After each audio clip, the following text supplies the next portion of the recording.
Over the centuries, dolphins and whales sent knowledge via dreams to human beings.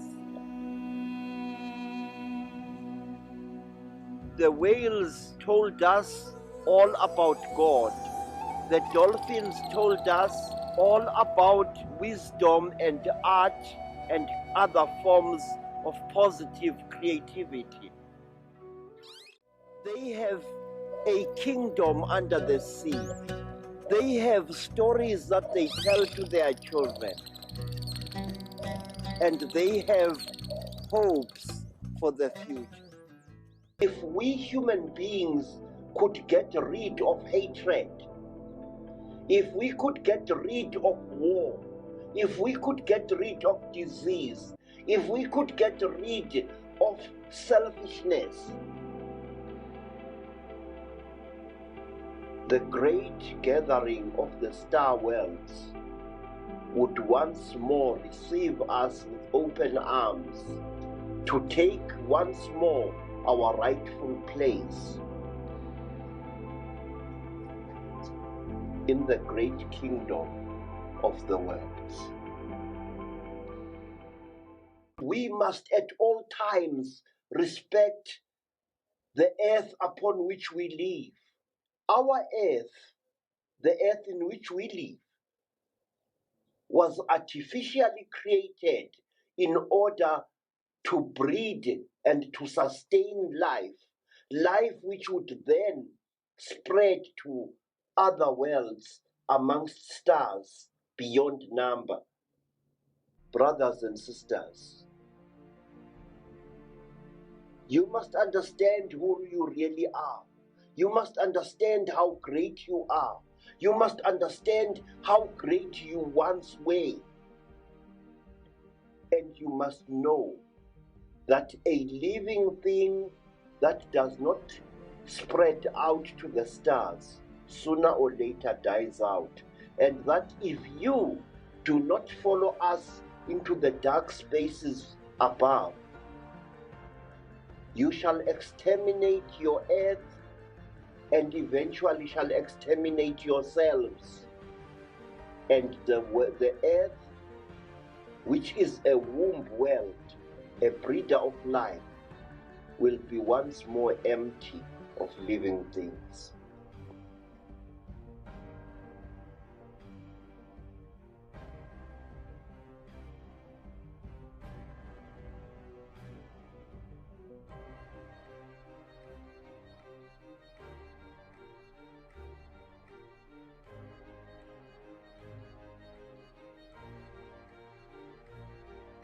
And you, human beings,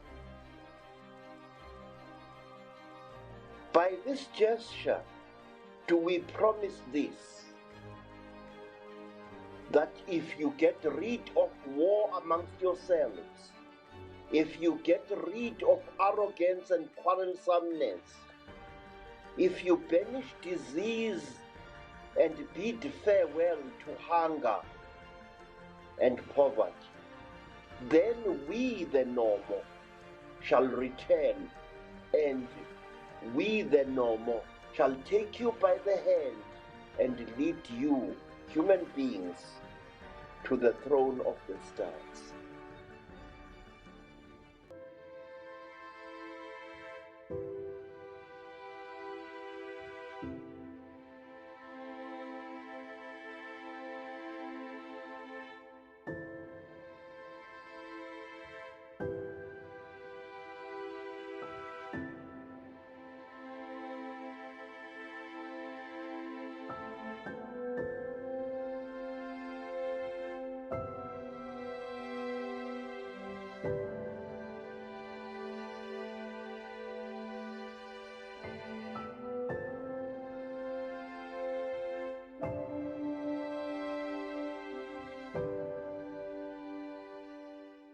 I worry about people. It's sickening. I have ruined my life because of worrying about people. I feel that I want to to take every human being on this earth by the shoulders, shake them roughly and say, listen, Pastor, there is more to this earth than you think. They make us to fight each other.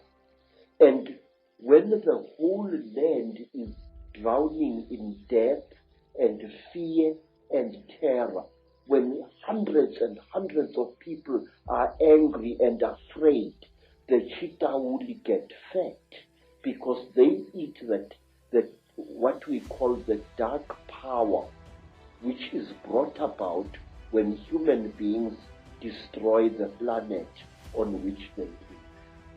We are told that the cheetah will eat energy which is generated when hundreds of human minds or one human mind starts thinking at certain levels.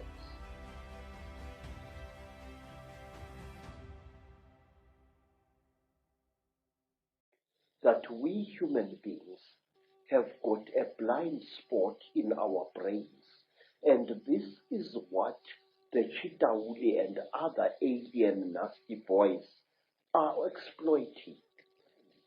And these alien creatures know our weakness. They know that very often we human beings tend to censor what we see. If you are an educated professor and you see a spook, your educated mind will refuse to accept what it is seen.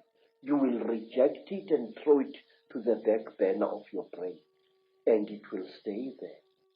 Hundreds of us see very strange things every day, but we refuse to accept what we see. Say, there are certain vaccination things that are done to our children which rob them of the ability of seeing spiritual entities. Believe me, I can prove this. Our grandmothers used to give us great pain in order to save our spiritual eyes. They used to heat grains of maize, and then they would heat this grain of maize, and using a piece of wood as tweezers, place it firmly against the skin of the child. So when the school inspector came, he saw these blisters and assumed that the child had been vaccinated, but in fact it had not. And this was done to us many, many times. And I noticed that school children in mission schools who had been vaccinated for smallpox or for measles could not see spiritual entities at all. A ndondo, that is a flying saucer, a sputtek, would fly through the sky at great speed and be seen by many men and women. But the child who had been vaccinated would see nothing. And I noticed this hundreds of